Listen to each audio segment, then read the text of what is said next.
નમસ્કાર વિદ્યાર્થી મિત્રો. આજે આપણે જે ચેપ્ટર સ્ટાર્ટ કર્યું છે વિદેશ વેપાર, એમાં આજનો સૌથી મહત્વનો ક્વેશ્ચન, વિદેશ વેપારની પ્રવર્તમાન સ્થિતિ શું છે? તો ચલો સ્ટાર્ટ કરીએ છીએ. એગ્નેસ મેડિસન નામના ઇતિહાસકારકની શોધ દર્શાવતા વર્લ્ડ ટ્રેડ રિપોર્ટ 2013માં જણાવ્યું છે. ખાસ યાદ રાખજો, નામ છે એગ્નેસ મેડિસન અને એનો જે રિપોર્ટ છે એ છે વર્લ્ડ ટ્રેડ રિપોર્ટ. શું દર્શાવ્યું છે એમાં? કે 18મી સદીના મધ્યમ ગાળાને વિશ્વની વસ્તી 6 ગણી હતી. વસ્તી કેટલી હતી? 6 ગણી વધી હતી. એની સામે ઉત્પાદન કેટલું વધ્યું હતું? 60 ગણું વધ્યું હતું. અને જ્યારે વિશ્વ વેપાર છે તો એ કેટલો વધ્યો હતો? 140 ગણો વધ્યો હતો. ખાસ યાદ રાખજો, વસ્તી 6 ગણી વધી હતી, ઉત્પાદન 60 ગણું વધ્યું હતું અને વિશ્વ વેપાર 140 ગણો વધ્યો હતો. આ રિપોર્ટ મુજબ વિશ્વમાં વાહન વ્યવહાર અને સંદેશા વ્યવહારના ખર્ચમાં નોંધપાત્ર ઘટાડો થવાને કારણે વેપારને વેગ મળ્યો છે. તદુપરાંત પ્રદેશો વચ્ચે રાજનીતિય સંબંધો વિકાસ થતા વેપાર વધવા પામ્યો છે. મિત્રો, તમને લોકોને ખ્યાલ છે કે કોઈ પણ વેપાર કરવો હોય તો એના માટે અગત્યનું પરિબળ કયું હોય છે? એક તો વાહન વ્યવહાર અને બીજું છે સંદેશા વ્યવહાર. જો આ બંનેમાં ઘટાડો થાય તો સીધી વસ્તુ છે કે વેપાર તો વધવાનો છે. અને બીજી વસ્તુ છે કે આજે દેશ પ્રદેશો વચ્ચે પણ રાજકીય સંબંધો પણ શું થયા છે? સુધર્યા છે. તો એને કારણે પણ શું થઈ છે? ક્યાંક ને ક્યાંક વેપારમાં વેગ મળ્યો છે. છેલ્લા 30 વર્ષોમાં વ્યવસાયિક સેવાઓમાં વેપારમાં દર વર્ષે 7%નો વધારો જોવા મળ્યો છે. એટલે કે પ્રોફેશન સેવામાં પણ કેટલો વધારો જોવા મળ્યો છે? 7%નો વધારો જોવા મળ્યો છે. તદુપરાંત 1980 અને 2011ની વચ્ચે વિકાસશીલ દેશોનો નિકાસનો ફાળો 34%થી વધીને 47%, અને જ્યારે આયાતોમાં ફાળો 29%થી વધીને 42% થયો છે. ખાસ યાદ રાખજો, નિકાસ 34%થી લઈને 47% થઈ છે અને જ્યારે આયાત છે એ 29%થી 42% થઈ છે. નિકાસનો મતલબ કે આપણે દેશની બહાર કોઈ વસ્તુ મોકલીએ છીએ, જેને કહેવાય એક્સપોર્ટ. અને આયાત એટલે શું? બહારના વિદેશની કોઈ વસ્તુ આપણે દેશમાં લાવીએ છીએ, એને કહેવાય ઇમ્પોર્ટ. ક્લિયર? ખાલી ડેટા યાદ રાખી લેજો. ત્યારબાદ છે છેલ્લા કેટલાક દાયકા. દાયકા એટલે શું થાય? 10 વર્ષ. એક દાયકો એટલે 10 વર્ષ, બે દાયકા એટલે 20 વર્ષ. વિશ્વ ઉત્પાદન વૃદ્ધિ દર કરતા વિશ્વ વેપાર વૃદ્ધિ દર બમણા પ્રમાણમાં વધ્યો છે. ઉત્પાદન જેટલું વધ્યું છે ને એની કમ્પેરમાં વેપાર વધારે વધ્યો છે. ચલો, તો નીચે આપણે એનો ડેટા આપેલો છે. 50 થી 73 એટલે લગભગ 23 વર્ષમાં 7.88% વેપાર વધ્યો હતો. ત્યારબાદ 73 થી 85 એટલે કે 11-12 વર્ષના સમયગાળામાં 3.65%. ત્યાર પછી 85 થી 96 એટલે નેક્સ્ટ 11 વર્ષમાં 6.55% રહ્યો હતો. ખૂબ સારી બાબત છે. પછીના 4 વર્ષ 96 થી 2000માં 6.89 હતો. 2000 થી 2011માં માત્ર 5% જ વેપાર વૃદ્ધિ વધ્યો હતો અને 15 થી 16માં 2.8% વધ્યો હતો. તો આ તમને ડેટા આપેલા છે. 2.8% પણ વધારો થયો છે.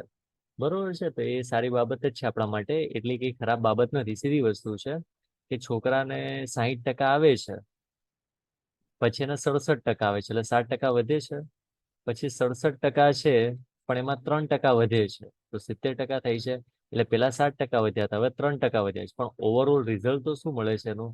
પેલા 67 મળતું તો હવે 70 મળે છે. એટલે એ બાબત છે. એક સમય એવો આવે કે વેપાર વૃદ્ધિ દર તમારો કેવો થઈ જાય? સ્ટેબલ થઈ જાય. ચલો, ત્યારબાદ છે વિશ્વ વેપારમાં ભારતનો હિસ્સો શું છે? કે વિશ્વ વેપાર છે, આજે ગ્લોબલ ટ્રેડ થાય છે, એમાં ભારતે પોતાનું યોગદાન શું રાખ્યું છે?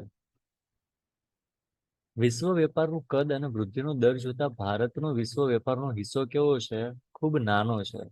પરંતુ એક વિકાસશીલ દેશ તરીકે જો ભારતને વિશ્વ વેપારનો મહત્વનો ભાગ ભજવતું હોય તેવું આપણને દેખાય છે. ભારતમાં નિકાસો વધી છે, તેમજ જીડીપીમાં નિકાસનો ફાળો પણ વધ્યો છે. આ ખૂબ સારી બાબત કહેવાય. નિકાસ એટલે શું થાય? યાદ રાખી લેવાનું. ઘણા છોકરાઓને ગુજરાતી કરતા ઇંગ્લિશમાં વધારે ખ્યાલ આવી જતો હોય. એક્સપોર્ટ કરતા હોય. નિકાસના પ્રમાણમાં નોંધપાત્ર વધારો થયો હોવા છતાં ભારતની આયાત તેની નિકાસો કરતા વધુ પ્રમાણમાં વધે છે અને આયાતોનું જીડીપી નું પ્રમાણ નિકાસો કરતા કેવું છે? વધારે છે. એમાં કોઈ શક નથી કે એક્સપોર્ટ આપણે વધ્યું છે, પરંતુ આજે જો એની કમ્પેરિઝન આયાત સાથે કરવામાં આવે, એટલે કે ઇમ્પોર્ટ સાથે કરવામાં આવે, તો ઇમ્પોર્ટ સૌથી વધારે આપણે કરીએ છીએ એઝ કમ્પેર ટુ એક્સપોર્ટ. વધતી આયાતોનું અર્થઘટન એવું થાય, જો આયાત કરીએ ને તો એનું એક ઘટન એવું થાય કે ભારતની વૃદ્ધિ અને વિકાસ ખૂબ સારા પ્રમાણમાં થાય છે અને વિકાસ માટેનું આયાતોનું પ્રમાણ વધ્યું છે. ભારતે આવી આયાતો કરવાનું પોસાય છે. વધતી નિકાસનો અર્થ એવો થાય છે કે ભારત વિશ્વ કક્ષાએ સ્પર્ધાત્મક કિંમતોમાં સારી ગુણવત્તાવાળી વસ્તુઓ અને સેવાલક્ષી જથ્થો ઉત્પન્ન કરવાની ક્ષમતા પણ વધી છે. બરોબર, ખાસ યાદ રાખજો, આપણે આયાતો કરવો આપણને પોસાય છે તો આપણે આયાતો કરીએ છીએ, પણ નિકાસ પણ આપણે વધી છે તો નિકાસનો મતલબ શું? એક્સપોર્ટ કરીએ છીએ. તો એક્સપોર્ટ કેમ વધ્યું છે? તો કે આપણે ઇન્ટરનેશનલ જે બાયર છે, વિશ્વ કક્ષાના જે ગ્રાહકો છે, એને જે કિંમતે જે વસ્તુ જોઈએ છે આપણે આપતા થયા છીએ, જેવી ક્વોલિટી માંગે એવી ક્વોલિટી આપણે આપતા થયા છીએ, તો એને કારણે આપણે એ જથ્થો ઉત્પન્ન કરવાની ક્ષમતા પણ વધારી દીધી છે. ખાસ યાદ રાખજો, ખૂબ જ આઈએમપી છે. 2014-15 વિશ્વના કુલ વેપારમાં ભારતનો હિસ્સો 2.07% રહ્યો હતો. બરોબર છે, ઉપર જે આપેલું છે ને એ જ છે. ચલો, સૌથી ઈઝી ટેબલ જો આખા ઇકોનોમિક્સની બુકમાં હોય ને તો મને આ લાગે છે, કદાચ તમને પણ લાગશે. યાદ રાખી લેજો, વર્ષ વિશ્વની કુલ નિકાસમાં ભારતની નિકાસનો ટકાવારી હિસ્સો. નિકાસ એટલે શું કરીએ છીએ આપણે? એક્સપોર્ટની વાત કરીએ છીએ. અને ભારતનો વિશ્વમાં કયો ક્રમ છે એ જોવાનો છે. ચલો, 0.9 2005માં, 1.5 2010, પછી 2 વર્ષ, 1 વર્ષ, 1 વર્ષ, એટલે 1.6, 1.7, 1.7. એટલે જો પેલા 5 વર્ષનો ગાળો, પછી 2 વર્ષ, પછી 1 વર્ષનો ગાળો છે.